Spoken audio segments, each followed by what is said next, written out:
Welcome to Act Out. I'm Eleanor Goldfield, and this is your, once again, loud tipping point. So that spoken word you just heard was just dripping, seething judgment against the apathetic, written in a fervor of anger and disappointment. I wanted the verbal equivalent of flipping an armchair over so the laid-back apathetic sitting within would tumble out and land face first into and onto reality. But that being said, there's a time and a place for that brand of pointed passion. Sometimes you want your pointed passion to be a bit more nuanced, a philosophical and emotional guide, if you will, that passes no judgment on the viewer or listener, but instead lays out a scenario and allows them to cultivate their own feelings of remorse, anger, sadness, etc. And one such example comes in the form of a video game. And if you're like me, you may have heard of video games or seen a few people playing them once, but are about as familiar with them as you are with the algorithms that they're made up of.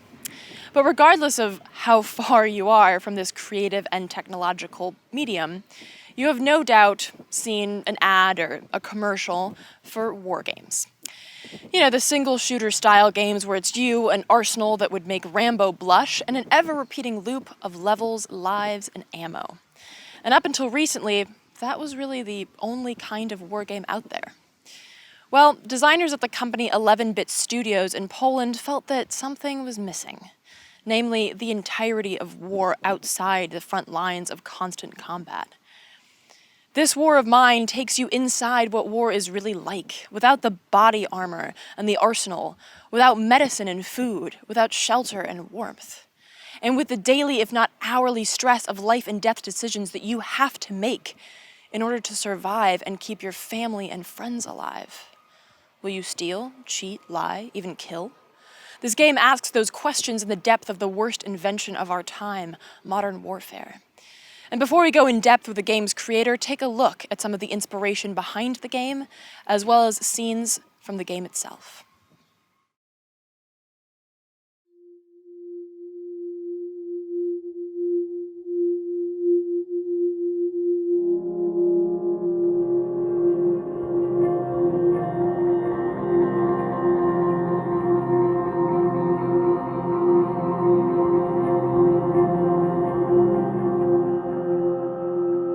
When I was a little boy, I saw soldiers from my balcony. You woke up and you had nothing left. No food, no electricity, no tap water. There were mortar shells and bombs falling on the streets. There were thugs creeping around houses and shops, killing and looting.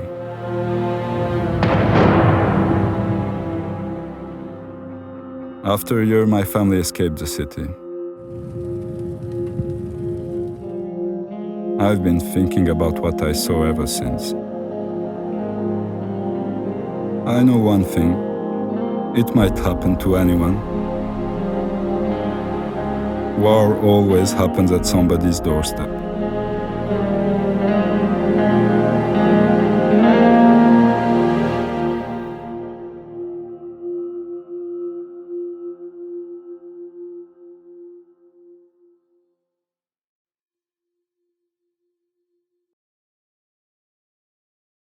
For soldiers, war is about victory. For us, it was about getting food.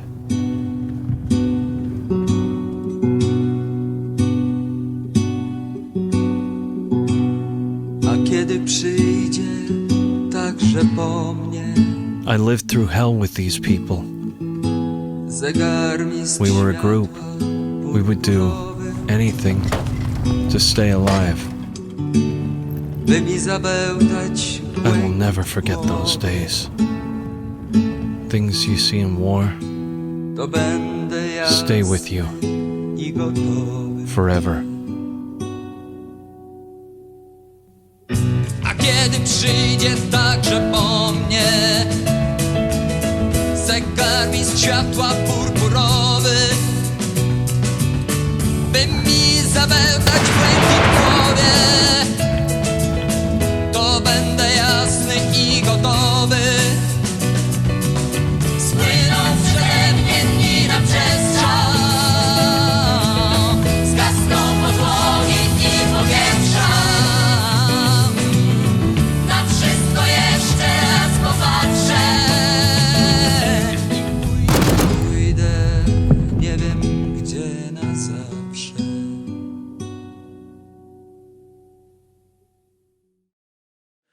we've been looking at different conflicts, and we're not looking on political background, neither historical background, but what people go through. So we're looking at memoirs, family stories, that kind of stuff, to have examples of what got stuck in people's minds, what were the examples of events that were very symbolic or sensitive or emotional to the people. And based on that, we've created this environment in the game. And also, somehow, games so far were not only games, but pop culture trivialized war. And when you have mainstream uh, Hollywood movies, they are on one hand they are showing war as a adrenaline pump competition, like in Rambo 2, 3, or 7, and such movies. On the other hand, you have movies like Private Ryan or The Pianist or Schindler's List, who picture war as it is, as a horrible festival of demons. I'm not sure it's a good translation. There's a quotation by a Polish author saying that war is a festival of demons, and I think it says pretty well, right, what it is. So we decided to make a game out of it, to somehow make a gamification of those horrible things people go through, but without moralization. And what I mean is that if we would force player to be on either one on the other side, that would be a shallow moral story. So the real challenge was to create an environment in which you can be a good guy or a bad guy. It's like your call. You have one goal to survive, and you can survive being a really good person, but it has its cost. So we wanted to show it. And this trivialization of war in pop culture is sadly quite common. And like I said, in movies, it's not that bad because you have both sides of the picture. In books as well, literature is touching the topic from every possible angle. And in games, somehow, the war was pictured only as except of a few examples. War was pictured as a competition of super soldiers having millions of bullets and fighting evil, and uh, presenting only the good side of being soldier, if there can be one. Well, if you think about it, games can be excellent tool for storytelling because they are interactive. So yeah, sure, they can serve for entertainment. On the other hand, they can serve as a tool to comment reality, human condition, and so on. And this war of mine was decided by us or chosen by us to be such tool. And in the very first moment we decided to do that, we knew we need to approach the topic with a proper respect. We knew it's a game that speaks to people's empathy, so it should be, like I said, it should avoid moralization, rather just make you a judge of your own, moral judge. And we need to approach with a proper respect. So without unnecessary violence, without gore or trivialization of violence in general. What we wanted to achieve is to put you in this environment and leave you, giving you the opportunity to be a bad guy and good guy as well, because then you are forced to make a choice on your own. Talk a little bit about some of the similarities you've seen in the stories that you've picked up from various war stories. Well, if you think about it, they are surprisingly, the pattern is the same, because, for example, in Syria, in Aleppo, there's a really good video about Aleppo. It's available on Al Jazeera. It's actually a document movie made by Polish journalists. Uh, Notes from the Dark.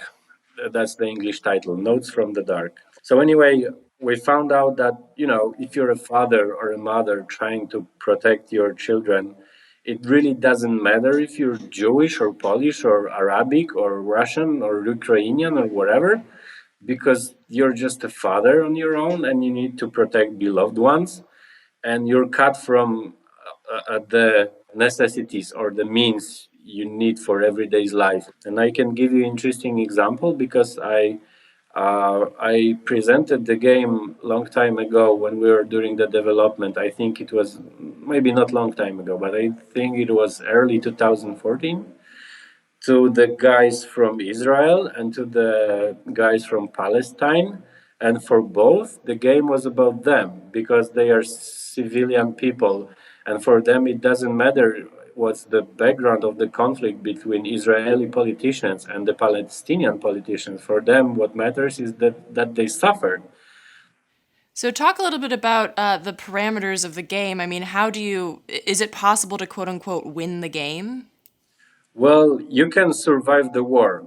So, like we're trying to stay as close to reality in the game. So, everything is based on reality, but of course, mechanics is a game. So, there are some compromises and simplifications. So, the day doesn't last 24 hours, but the day takes like 20 minutes probably in the game. The game doesn't tell you the war will end in 1 week or in 3 weeks or in 6 weeks, but at some point it ends. And if you make it to the end, you've made it. The question is, does it make you a traditional winning person? Because in a game you can win. In this war of mine, not necessarily. You can make it to the end, but the cost may be very heavy. Maybe some other people from your group die on the way to the end. So yes, you can make it to the end. I'm not sure it should be called victory because there are victims on the way, and at the end there's the epilogue, and you can see what was the cost of your survival. Interestingly, you can make it to the end. You can survive war without single act of violence or without single act of theft or any evil deed, as we may call it. But it's really tough, and we made it on purpose to show what is the cost of war. So what you see is like a shape of your civilians, right? And if you take care of them in a good way and you provide food and medication, they are pretty much in good shape. But if something bad happens, I don't know, one of them dies, they are connected one to another, and because of that, they may go broken, and they even may commit suicide if they are in a terrible shape. The game ends when your people die. So obviously you need to take care about them and try to make them stay alive. However, if you make it to the end, but you've made a lot of evil on the way because you had to steal something or even murder someone, uh, we are not telling you how good or bad you were, but we are just showing you the consequences. And this is what this War of Mine does really well, because this game is able to evoke remorse. And what we figure out during the early design is that feeling of a remorse is a very, very, very strong emotion, and the only one, or one of the very few ones that can be evoked only from inside, not from outside. And at the early design stage, Kasper, one of our designers, had a task to check how emotions are evoked in different forms of storytelling. And in movies and books, you're a spectator. So, of course, those forms of storytelling can evoke compassion, understanding, laughter, hate, uh, despise, and such emotions. However, remorse can be felt only from inside. So you cannot feel the remorse when you watch a movie because you're a spectator. Remorse can be raised only from inside based on what you did in the past. You judge yourself in the past and you feel, okay, I've made something bad, and then you are feeling remorse, right? So this is where games are different to other forms of storytelling, because they can make you a narrator where you shape the story, and you can look in the past on what you did, and judge if you were right or wrong accordingly to your moral fiber. And if you're curious, the game is doing incredibly well, not just with gamers, but with media outlets worldwide, and indeed, people who have lived through conflict. Including, for example, a Vietnamese woman who emailed the developers to tell them that the game helped her understand what her mother had gone through during the Vietnam War. That's powerful feedback. Outside of the commercial success, Pavel takes all of this as a good sign, not just for humanity, but for the whole gaming world, which, as he puts it, is headed for its golden era. Through creative technology promoting empathy, critical thinking, and understanding. The artists at 11-Bit are already working on more thought-provoking games. So, in order to learn more and stay up to date, check out 11bitstudios.com.